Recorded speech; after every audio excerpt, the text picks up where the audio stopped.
Hello everyone, Mirka Rebecca here.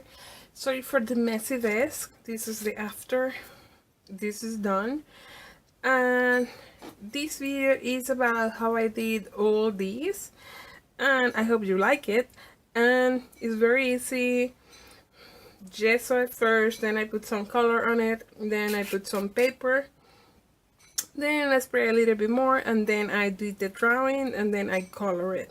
And here I emboss it with my Lindy Stamp Gun products, and I use my Tombows, and then I use some Skittles over Skittles. I bet I am saying that wrong, but you know, the glittery glue. I did it for give it a puff of bright thing to the letters, and I did it to the hair too.